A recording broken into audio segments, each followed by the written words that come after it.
What can be better than watching giant equipment being torn down at breakneck speed? How about the first new generation Super Heavy just casually rolling out to be tested for the first time? Well, think again. What on earth happened here? Oh yes, you don't want to miss everything that happened around Starship this week.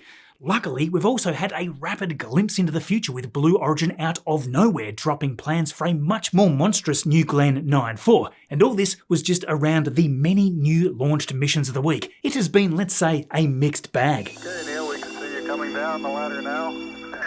This video is sponsored by Novium, creating innovative hover pens inspired by space.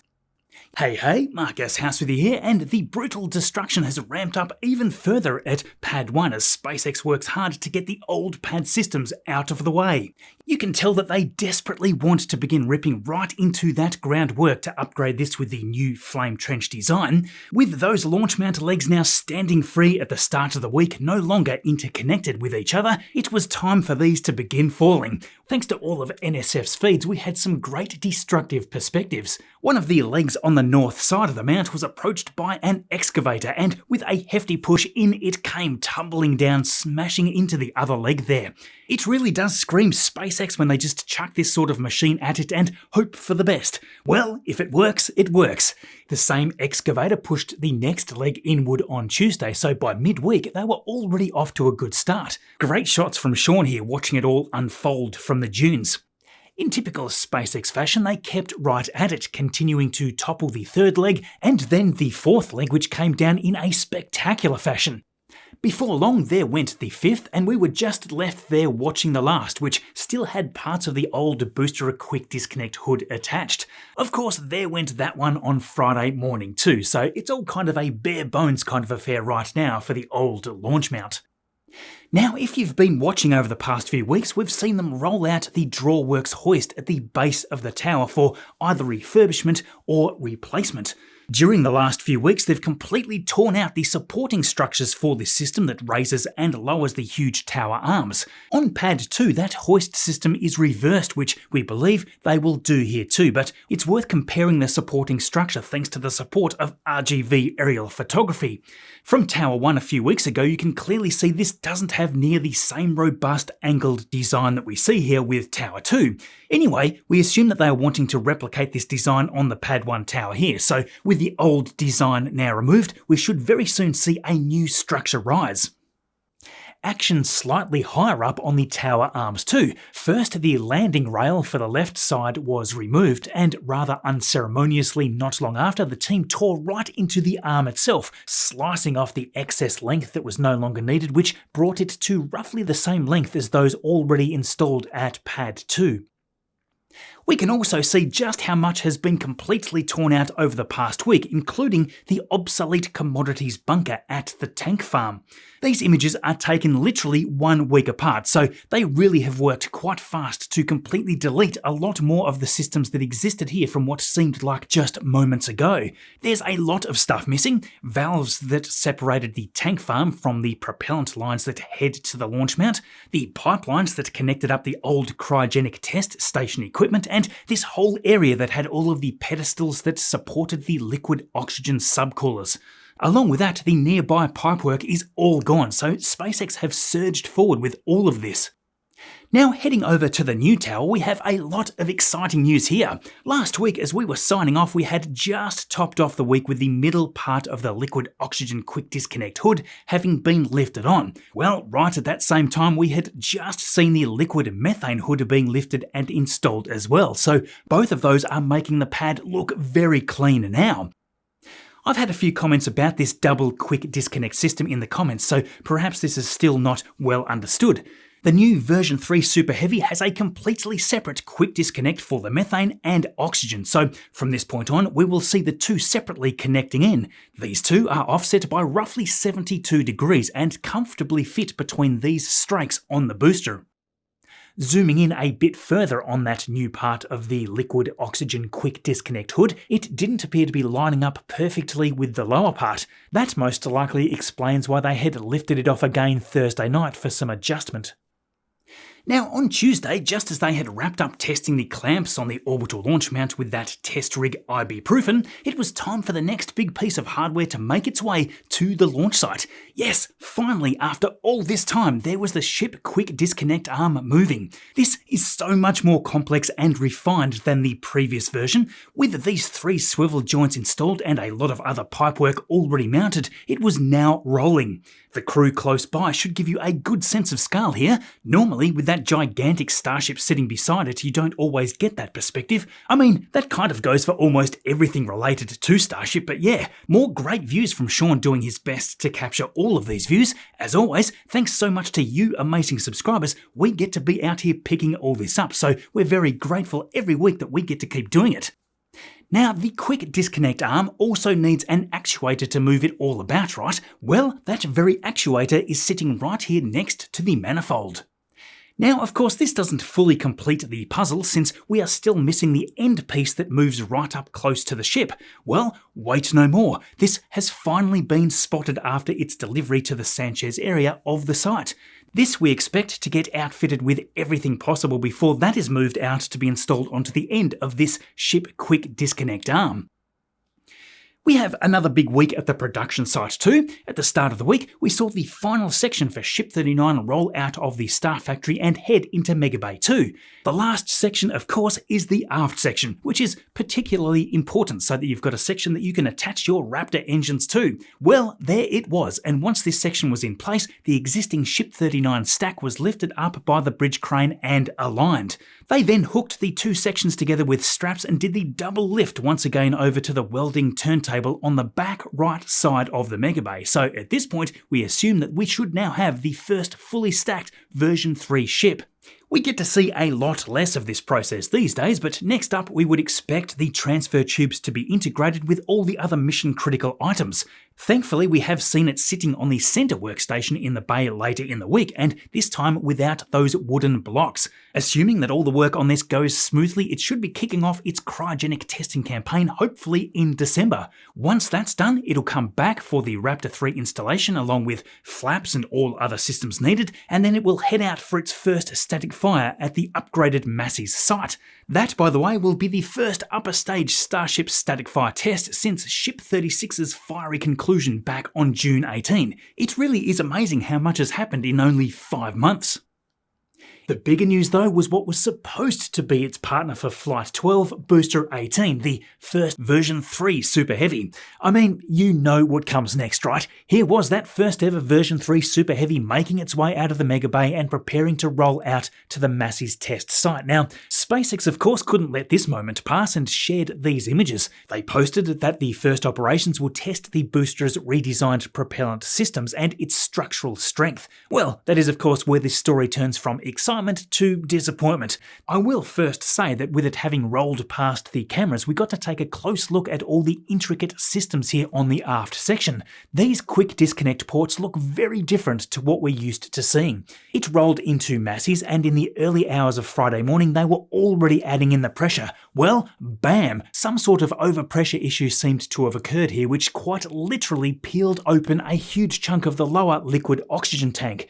Starship Gazer was first out there on the scene to take a closer look, and the damage was brutal. It's a miracle that it was still standing, really. The huge internal transfer tube setup must have been the only thing supporting the weight above. Now, SpaceX conducts these tests to ensure that they find any weak points on the vehicle before it is ever loaded with the much more explosive propellant. Well, they were certainly successful in finding that weak point, and given that they were just performing gas system pressure testing in advance of structural proof testing, there was no damage that we could see on the site itself. So I guess we just need to wait for the next version 3 Super Heavy to come rolling out. It's a setback for sure, but it won't take long for them to get back in action. Anyway, moving on, the activity continued with the S39.1 test article that we have been watching over the past few weeks. Here it was making its way from the Star Factory to Mega Bay 2. It was quickly hooked up to a load spreader, and as crew swarmed the stand, it was lifted on top. Now, interestingly, the stand does not have any clamps, so similar to other test articles like B18.3 currently at Massey's, it will simply be welded to the stand.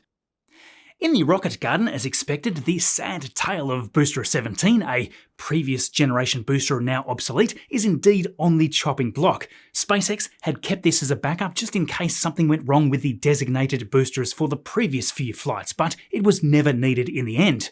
The scrapping process continued with the removal of the carbon dioxide tanks that live under the strakes on the side of the vehicle.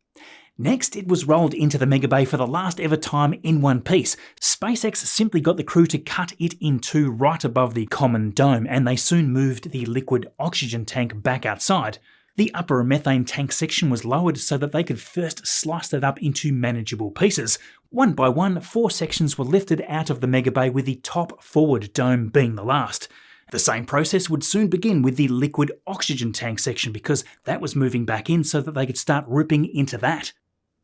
Right, so around the obvious mishap at Massey's, there's actually a bunch of awesome progress to see here in the lead up to the upper stage Starship heading out soon to kick off its first test.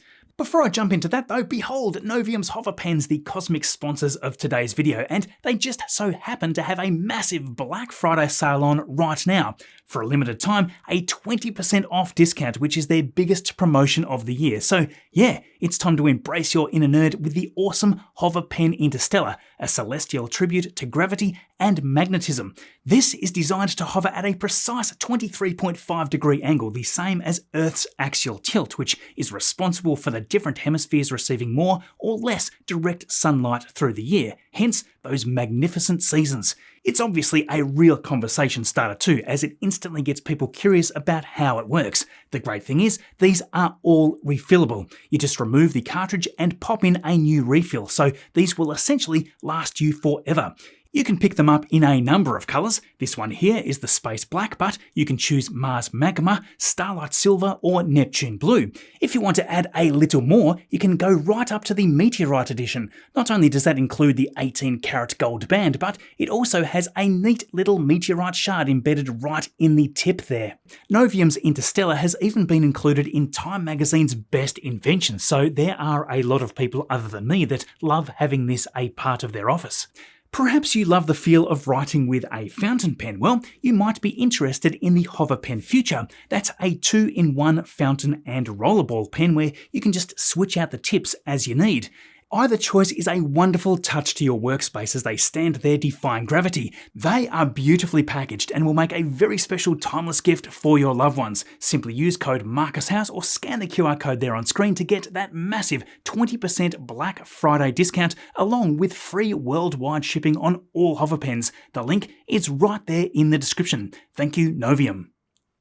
Okay, so back to Massey's, we've got some great new insights here. Shaun was able to hop on a boat thanks to Daryl from Big D Adventures and take a journey around the back of the site to pick up some great views of some of the hardware up close. Here is the back of the ship quick disconnect on the support structure for the static fire stand. You can see the propellant lines run almost all the way up to the recently added ship quick disconnect plate system at the top. That final part will most likely be made up of flexible lines so that they can move the plate toward the ship once it has arrived on the static fire stand. Peering through the structure, we can also see the clamps for the next generation ship have also been installed on top of the static fire stand. From above, notice the large concrete flame trench cover has finally been moved back across the opening. With that, the blast wall to protect the methane tank farm is now poured on the left-hand side too, with formwork still continuing to go up on the right. So yeah, everything here should be easily ready to go by the time that Ship 39 has its engines installed and is ready for that fiery testing. Now, it has been a few weeks since we have visited the skies over the Cape, but with a massive thank you to Greg Scott, this week we can dive right in here and the activity is huge. Of course, so it should be, with next year expected to be a super busy one, not only for SpaceX's Starship, but also Blue Origin's New Glenn, ULA's Vulcan Centaur and Atlas V, not to mention the myriad of other vehicles like Stoke Space's Nova and Relativity's Terran R, just to name a few more. At SpaceX's Roberts Road site, check out the Gigabay here, which will be used to store early ships and boosters that they send in by barge from Starbase in Texas. That gigabay is now well into construction of the second level now. It's actually getting quite difficult to compare the progress with the gigabay in Texas, as they are progressing so differently in many areas, but we can see that they are working to get all 4 bridge cranes active as well, so it is likely they will begin to raise the columns here on the other side soon. The crane over here has already begun to climb using its self-raising assembly. That allows the workers to raise the crane above the top section of the tower, where they can then lift in another tower piece, so the third level is likely already underway.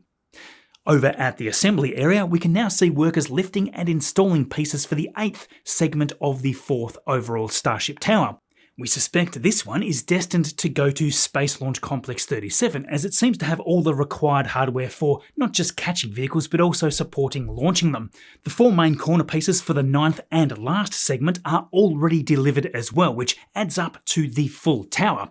To the right, just a little, we can see the core of the tower carriage is assembled, with the arms that wrap around the tower pillars getting outfitted with their components.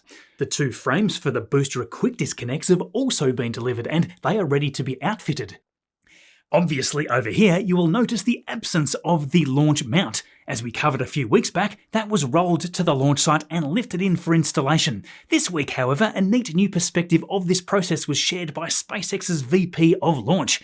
This gives us a view from the bottom of the trench looking up towards the launch mount, which was being lifted into place by the gigantic LR-13000 crane at the time. This is a great close-up view of the flame bucket and the top ridge just visible here. As we can see, they had installed the leg reinforcements before the launch mount was even in place. Anyway, getting back to Roberts Road, the ship quick disconnect arm is still sitting inside that tent, but this appears to be coming along quite nicely too. With all the room freed up here, it's going to be really interesting to see how quick SpaceX kicks into gear to construct the next launch mount. Space Launch Complex 37 will have 2 launch towers, so it'll be interesting to see if they work on both of them here in parallel, or if they'll do just one after the other.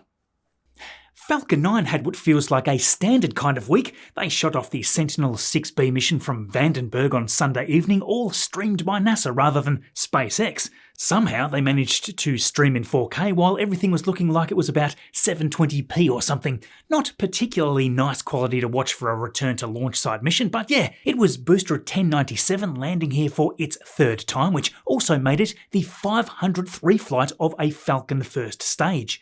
This mission aims to continue measuring global sea surface height, and it is the 2nd of a twin set of satellites. The first was launched in 2020, so it was great to see the brand new one finally deploy away around the 57-minute mark. That now completes the pair for this international partnership, helping to record all the important data we need for the ocean, including, of course, the critical forecasting information. A beautiful shot there above the Earth at just over 1,300 kilometres or 820 miles above the surface. Magic. Along with that, another lazy 2 Starlink missions, with Group 694 lifting off on Tuesday evening from Space Launch Complex 40. The now standard set of 29 in the stack, and a shortfall of Gravitas waiting there for Booster 1085 on flight number 12. Thursday evening there was Group 678 taking off nearby at Launch Complex 39A, another set of 29 on board, and a much more experienced Booster 1080 here, making its way back down for its 23rd landing. Just read the instructions was downrange for this one, and there we go. Now, with the huge success of Blue Origin's launch for the Escapade mission last week, all of course including that spectacular landing on their ship Jacqueline, there has been a lot more to see since then. Yes, we were eagerly awaiting the first views of the beast as it powered back towards the space coast. This was, I think, one of my favourite images of the year. The detail in that is bonkers. Look at the mark diamonds from the engines. Later on, this view was shared that we hadn't seen, and what was really great from this perspective was the sound. Right at the start, you can hear the sounds of actuators, I suspect, releasing the hold on the second stage. There we had the second stage released to float away, and those thrusters we see are helping keep all the propellant settled in the tank as the second stage prepares to fire up. Certainly not as aggressive a system as what SpaceX used for their Starship with hot staging. Listen to the engines here fire up.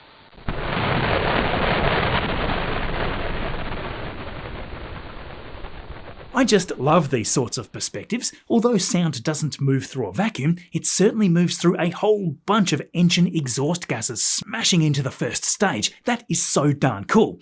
Now, a lot of the comments that I saw last week were asking why Blue Origin spent so long in the hover stage of the landing. I guess we are so very used to witnessing Falcon 9 hitting the deck right as it zeroes out the velocity. SpaceX had a lot of attempts at that first landing, and this is for a very good reason. Falcon 9 cannot hover. That's because the single engine has too much force at minimum thrust, so they needed to perfectly find out how to hit the deck at the precise time when the velocity is zeroed out. Comparatively, given that New Glenn can hover quite fine, they could take as much time as they needed within their total propellant margin to carefully hover back over the ship. Now that they already have experience, they can reduce the safety margin and increase the performance. So yeah, it was really amazing seeing it nail this on the second attempt. Of course, we started to see a flood of great images of Never Tell Me the Odds as it made its way back home. This is a great humans for scale shot, and the team there were inspecting the legs to see how well the energetic welding system had worked right after touchdown. New Glenn's tanks are 7 meters or 23 feet in diameter. Comparatively, Falcon 9 is 3.7 meters. Now, the sheer size is pretty crazy, and at the same time worth remembering that Starship is 9 meters wide. That, by the way, is the same as the flared base here on New Glenn. So yeah, compared to Falcon 9, these are all monsters. Super love this image here because we get to see all that intricate setup inside the landing legs.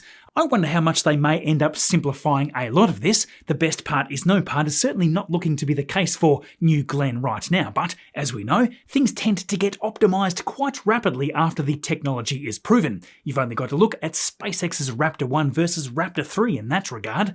Anyway, early in the week, Jacqueline was back, and from above, Jerry Pike with NSF was right there on site to welcome home Never Tell Me the Odds. As it happens, I guess the odds were pretty good. Greg Scott was also right there watching it come in too, and it's amazing to see how clean that first stage is. Similar to Starship, the propellant burned is super clean compared to what we see with RP-1 used by many rockets including Falcon 9. All that black soot comes from burning what is essentially highly refined kerosene. That's simply a result of burning those long chains of hydrocarbons. Methane, which makes up most of what is natural gas, burns so much cleaner, with the exhaust mostly consisting of carbon dioxide and water vapour, so these new vehicles are not going to have anywhere near the maintenance required, especially around all those engines. I really think that we are at a turning point for Blue Origin now that they've pulled all this off. Just in the last day, they've posted this image of the Blue Moon Mark 1 lander. Although smaller than the future crew-supported lander, this is 8 meters or 26 feet tall, and if it successfully lands, this will be the largest ever vehicle to touch down on the surface. Dave Limp, the CEO, posted this footage on Monday, and what we are looking at here is a recent hot fire of the BE-3U engine, the same as those two that we watched on the second stage. These are powered by liquid hydrogen and oxygen, so yeah, in this test, Blue Origin exceeded 211,500 pounds or about 96 metric tons of thrust. This means the thrust-to-weight ratio on that exceeds 90, which makes it the highest thrust-to-weight hydrogen engine in history. Now, they have even just publicly shared details on the future New Glenn, and indeed, we can see that the upper stage has increased to 400,000 pounds of thrust. There is a lot more here too, and some of this is even referring to the next NG3 vehicle for the next flight. They are adding these changes in a series of upgrades to increase the reliability, the payload amount, and the launch frequency. The total thrust on the booster is increasing right up to 4.5 million pounds or 2,041 metric tons of thrust, and that is just with the existing layout of 7 BE-4 engines. But looking even further down the line is the New Glenn 9-4 with 5.7 million pounds of thrust at liftoff. Yes, that is 2 added engines on the booster and now 4 total engines on the second stage. This monster shown here by Dave Limp the other day is absolutely gigantic, and this aims to deliver 70 metric tons to orbit in just one launch. Along with that, they've even built a full-scale deployable aero brake that they aim to test out to help slow down spacecraft. Presumably, this would only be used in the upper atmosphere and then retracted, but they do specifically mention point-to-point here as well. What do you think? How deep into the atmosphere could such material survive without ripping apart? I can't wait to see more on this. Now, we haven't heard a great deal about Rocket Lab's Blue and Gold on their extended mission to Mars, but they did share this image of them from when they were on the ground awaiting their ride to space. On Monday, they posted that the pair were already just over 2 light seconds away from Earth, which is roughly twice the distance away than the Moon. During the time, they have been progressively commissioning the systems initially needed for communications, navigation, control, and power. They also mentioned that the propulsion system will be used in their first manoeuvre in the next few weeks, so I hope we get to see some updates on that as it is placed into its intriguing orbit around Lagrange Point 2. Now, Rocket Lab also shared the one and only official view that we got to see from their Launch Complex 2 from Wallops Island. This was a haste mission firing off as planned early in the week, and this is a suborbital mission for the Defence Innovation Unit and Missile Defence Agency, so all very secretive. That really rips off the pad there, and it is really all that we got to see as they continued this hypersonic test program. They even dropped a surprise mission back in New Zealand named Follow My Speed first thing on Friday. There was almost nothing known about the payload on board this one, however, based on the mission patch, it seems to have been the third Black Sky Gen 3 mission. So yeah, that was their second launch in 48 hours and also their 18th launch of 2025, all of course completely successful, and that means that they have now launched more this year than any other year at this point. Nice work, Rocket Lab. So that is another week all wrapped up. I hope you enjoyed this video. If you did, don't forget to hit subscribe so we get to keep making them. If you want to continue with more space goodness, check out this video here next, or maybe these videos. Thanks for watching all this way through. As always, that helps a huge amount. I will see you all in the next video.